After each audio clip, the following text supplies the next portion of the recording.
Здравствуйте всем и добро пожаловать на мой канал. С вами FM. И сегодня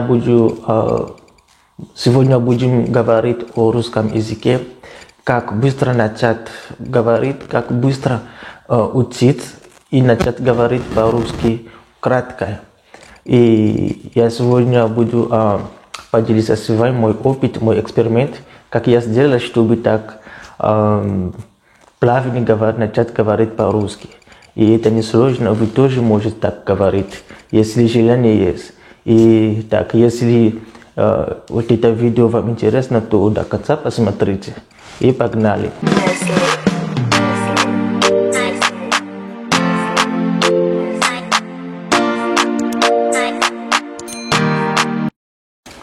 Voilà donc les gars, raison pour laquelle j'ai fait cette introduction en russe, c'est justement parce que aujourd'hui nous allons parler de la langue russe. Donc comment apprendre et commencer à parler plus vite possible en russe. Parce que beaucoup de gens pensent que la langue russe elle est la langue la plus difficile à apprendre. Elle est la langue la plus difficile au monde, bien c'est une langue des extraterrestres, quelque chose comme ça. Et cette vidéo sera vraiment intéressante, surtout pour les gens qui veulent venir étudier en Russie et qui ont peur peut-être de la langue. Oui, c'est vrai que la langue russe elle est un peu différente par rapport à la langue de base, la langue maternelle peut-être. Par exemple le français, déjà en regardant l'alphabet, tu remarques que les lettres ne sont pas semblables, les lettres sont un peu différentes et cela peut t'effrayer un peu, mais c'est pas le grand problème. Même l'alphabet c'est facile à maîtriser, facile à lire, tu vois, peur de la langue. Le grand problème c'est juste la volonté et d'avoir des méthodes et surtout de pratiquer. Surtout de pratiquer en fait. C'est ça le grand problème. Dès que tu as trois choses là, la volonté, et tu appliques quelques méthodes, tu t'organises bien pendant l'apprentissage et tu essaies de pratiquer, tu verras que tout va aller très vite. Tu seras très vite, tu vas t'adapter très vite en fait. Donc comme je disais, il suffit d'abord d'avoir la volonté, parce que dans toute chose, si tu n'as pas la volonté, la motivation, vraiment tu ne réussiras pas. Parce que si tu n'as vraiment pas quelque chose qui te motive, vraiment tu finiras toujours par abandonner. Tu finiras toujours par dire que ben, pourquoi je fais ça même, pourquoi je apprends même, est-ce que je suis obligé? Alors il faut avoir la volonté. Il faut avoir la volonté, quelque chose de nouveau. D'abord, quand tu viens ici pour étudier, en tant qu'étudiant déjà, il y a la volonté, déjà la motivation elle est là déjà, parce que tu viens pour étudier, tu as besoin d'une langue pour la communication, tout ça. Parce qu'ici en Russie, on parle que le russe, on ne parle pas l'anglais, il n'y a que le russe qu'on parle. Bien sûr, il y a aussi des programmes d'études en anglais, mais ce n'est pas dans toutes les universités qui ont ce programme-là. Donc, même si tu étudies dans un programme d'anglais, mais obligatoirement, tu dois apprendre le russe parce que tu auras besoin de ça dans la rue, dans les magasins, dans le banque, partout, tu vois. Donc c'est obligatoire pour toi d'apprendre ça. Donc il faut te donner. Pourquoi je dis ça? Je dis ça parce que là même en Russie, il y a des étudiants qui sont déjà là et qui étudient déjà, qui ont peut-être plus de 3 ans, 4 ans, 5 ans. Même des finalistes qui ont fait 5 ans, voire 7 ans, ils ont fini, mais ils ont toujours des difficultés à parler, difficultés à même construire 5 phrases consécutives en russe ou tenir une conversation de 5 minutes en russe, tout simplement parce que ils n'ont pas la volonté, ils n'ont pas eu cette volonté-là d'apprendre. Ils ont eu la fatigue. Souvent, ils disent que bon, moi le russe c'est juste ici. Dès que j'aurai mon diplôme, je vais quitter ce pays. Nulle part dans ma vie, je rencontrerai encore la langue russe. Donc certains se disent comme ça, beaucoup se disent comme ça. Alors que tu vois, déjà le fait de dire comme ça, ça te donne une certaine paresse à ta mémoire en fait. Déjà, tout ce que tu vas apprendre, tout ce que tu vas essayer d'inculquer dans ta mémoire, ça va pas marcher parce que déjà, tu as déjà des mauvaises idées, tu as déjà des pensées négatives envers la langue, tu vois. Et du coup, tout ce que tu vas faire, ça va pas marcher. Donc, il faut avoir de la volonté. D'abord, premièrement, d'avoir la motivation. La motivation peut être aussi que tu as une copine ici, une copine russe, et tu veux vite apprendre la langue pour pouvoir se communiquer avec elle ou bien avec lui, si c'est ton copain. Donc, c'est une des motivations. Et l'essentiel, le plus grand problème, c'est d'avoir la motivation. Peu importe, c'est d'avoir la motivation parce que c'est ça, c'est comme l'essence qui va te pousser à apprendre en fait. Toutes les fois que les mauvaises idées viendront de ta tête pour t'empêcher, pour peut-être te décourager à apprendre, et donc tu vas penser à ce qui te motive là. Obligatoirement, ça te donne la force et tu vas continuer à apprendre. Puis s'organiser, avoir des méthodes, les méthodes d'apprentissage. Quand tu apprends seulement dans la pagaille, en l'air, tu mélanges tout comme ça ne va pas marcher. Donc il faut avoir des méthodes d'apprentissage bien organisées. Bien sûr que dès que tu arrives ici pour les études, tu auras une année de préparation, une année d'apprentissage de langue dans ton université. Mais cela ne suffit pas, puisque le grand travail qui va te permettre d'être capable de tenir, de parler, tout ça, c'est toi-même que tu vas le faire. Là-bas, on te donne juste les bases de la grammaire. On te donne juste les bases de la grammaire. Et maintenant, pour parler, parce qu'une langue, on apprend une langue, c'est pas seulement pour être capable de faire des exercices ou bien de faire des devoirs ou bien c'est pas. On apprend une langue pour pouvoir le parler, pour être capable de parler. C'est ça le grand but, le but ultime d'apprentissage d'une langue. Donc d'abord, la première méthode qui est très importante, c'est de chercher à enrichir ton vocabulaire en fait. Quand tu apprends une langue, il faut d'abord chercher à enrichir ton vocabulaire. Pourquoi ton vocabulaire? Parce que tu ne peux pas parler une langue si ton vocabulaire est pauvre. Si tu ne maîtrises pas assez de mots, tu n'as pas assez de verbes dans ta tête, comment tu vas parler? Pour bien parler une langue, il faut connaître maximum beaucoup de verbes dans ta tête. Il faut avoir beaucoup de verbes dans ta tête, beaucoup de mots. Surtout la langue russe, c'est une langue de déclinaison. Connaître un peu comment se décline les mots. Bon, ça c'est pas vraiment très important. L'essentiel c'est connaître comment conjuguer les verbes, comment améliorer ton vocabulaire. On améliore ton vocabulaire. D'abord, on sait tous le moyen le plus efficace d'améliorer ton vocabulaire, c'est la lecture. Quand tu lis beaucoup. Quand tu es vraiment passionné de la lecture, ça te donne beaucoup de mots, ça enrichit vraiment ton vocabulaire. La lecture n'enrichit pas seulement ton vocabulaire, ça te permet aussi d'améliorer l'orthographe. Parce que quand tu lis, tu vois comment les mots s'écrivent, tu vois comment les verbes se conjuguent. Donc il faut seulement lire, même si tu ne comprends pas, même quand tu lis un bouquin que tu ne comprends pas, il y a trop de mots inconnus. Continue seulement à lire, et au fil du temps, je t'assure, à la longue, tu vas commencer à rencontrer des mots que tu lisais là, que tu ne comprenais pas. Tu vas commencer à les rencontrer et puis à partir de là, c'est à partir de là que tu vas commencer à te souvenir de ces mots. Ah, le mot là, j'avais déjà lu ça, le mot là, j'avais déjà vu ça quelque part, le mot là, tu vois. Et c'est comme ça que tu vas commencer à mémoriser ça au fur et à mesure. Ça va commencer à rester dans ta tête en fait. Donc il faut toujours lire et lire et lire, même si tu ne comprends pas, même si s'il faut traduire aussi, il faut traduire. S'il faut traduire le mot, tu traduis aussi. Donc il ne faut pas avoir peur.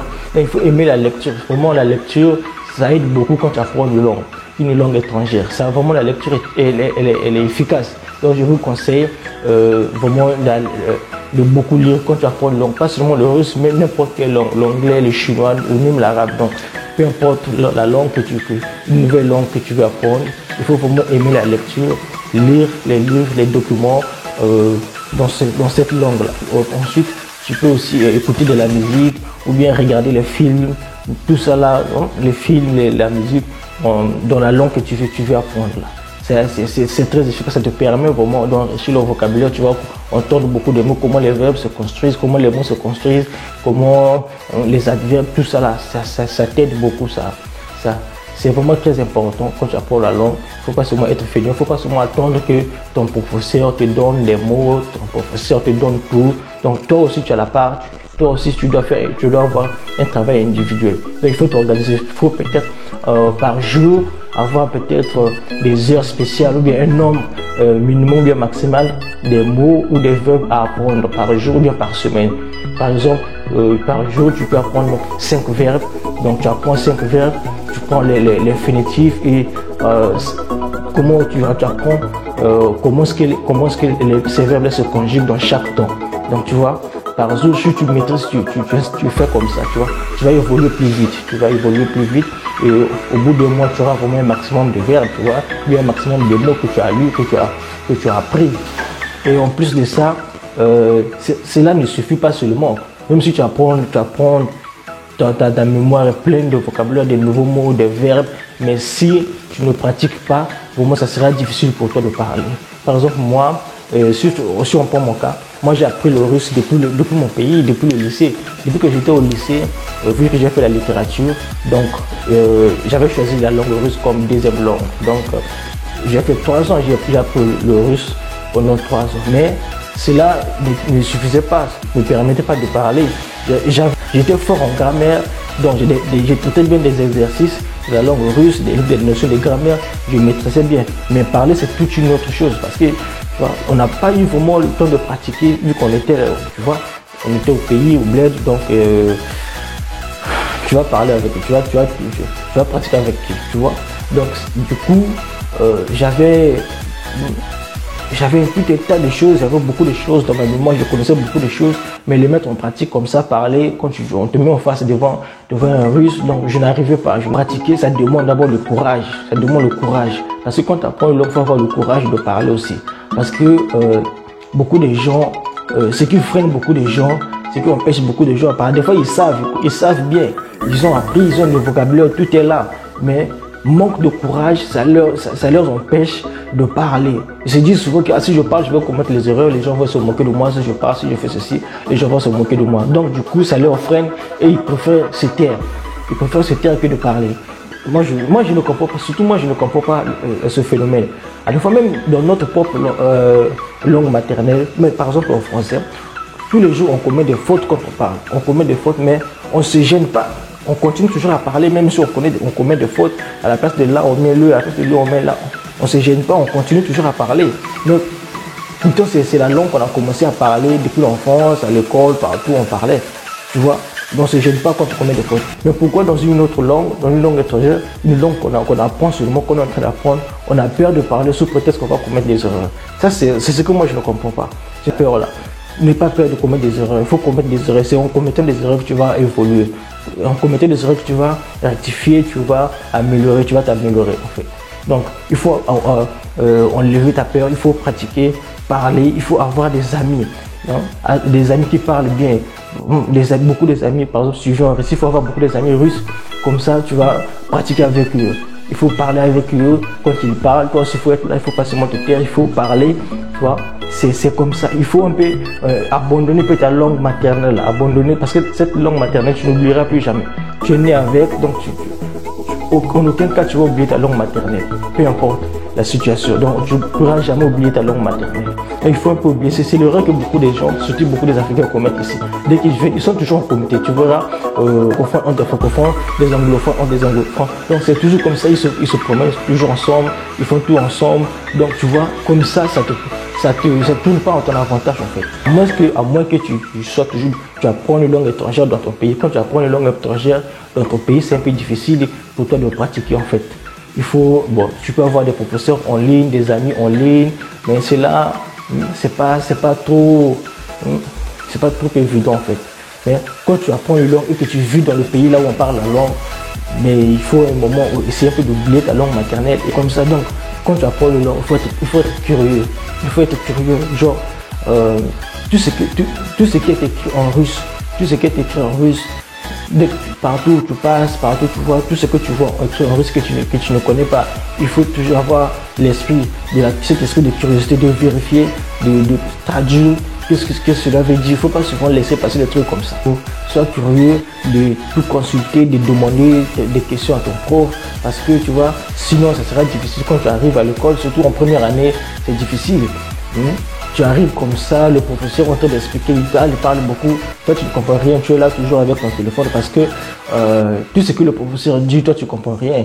Et des fois même on te demande, est-ce que tu as compris? Tu dis seulement oui, tout simplement parce que tu as même peur de dire que non, tu n'as pas compris. Parce que même si tu dis non et que le professeur commence à expliquer, réexpliquer, tu ne pourras toujours pas comprendre. Donc tu es obligé de dire seulement oui. Oui, même si tu ne comprends pas.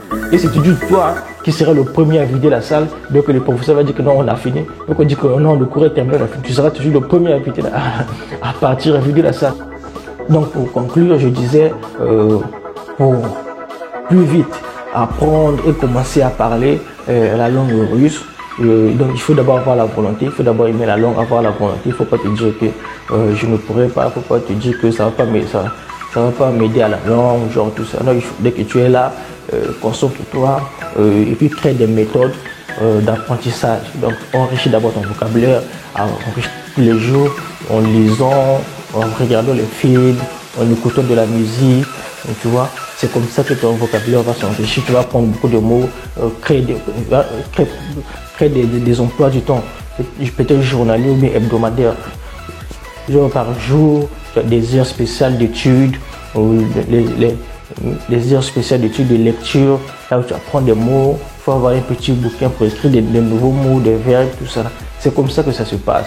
Et en plus, il faut pratiquer. Parce que quand tu ne pratiques pas, tu auras beaucoup de mots dans ta tête. En plus, tu vas commencer à oublier même certains mots. Puisque tu ne pratiques pas, tu ne parles pas, tu es toujours comme ça. Tu as toujours peur. Tu es toujours dans ta communauté avec tes anciens amis, les amis du pays, du bled, tout ça là. Tu vois, tu ne pourras jamais t'en sortir. Et donc, c'est en pratiquant. C'est comme ça, on suivra toutes ces méthodes et tu vas beaucoup plus t'améliorer, tu vas améliorer ton langage. Donc les gars, c'est tout pour cette vidéo, c'est tout ce que j'avais à vous dire, toutes les méthodes que je vous ai données là, si vous aussi, ça pourra vous permettre de bien parler et d'être courant, d'être fluent en russe. C'est pas seulement la langue russe, les méthodes là, tu peux appliquer ça dans toute langue étrangère que tu voudras apprendre. Donc, quand tu appliques ces méthodes, je suis sûr que ça pourra t'aider à la langue, en fait. Donc, c'est tout ce que j'allais à vous dire. Et merci beaucoup. Et si cette vidéo vous a plu, likez, jusqu'alors, on n'a même pas atteint 10 000 abonnés. Les gens qui regardent mes vidéos et qui passent et qui ne s'abonnent pas, ils ne commentent pas, ils ne mettent pas des j'aime. Sinon, il y a la malédiction sur vous, je vous assure. Donc, abonnez-vous à ma chaîne. On a besoin d'atteindre 10 000 abonnés, les gars. Donc, donnez-moi cette force. Abonnez-vous massivement, partagez la vidéo, commentez, laissez les commentaires laissez les commentaires, dites-moi ce que vous en pensez sur cette vidéo, dites-moi ce que vous en pensez sur tout ce que j'ai dit, même si c'est négatif, dites-le, même si vous likez aussi, même si vous n'aimez pas, faites au moins comme ça pour me dire que non, vous n'aimez pas la vidéo. Donc faites au moins un signe en fait. Donc je vous embrasse tous, je vous aime tous et je vous dis merci, à la prochaine vidéo. Bye.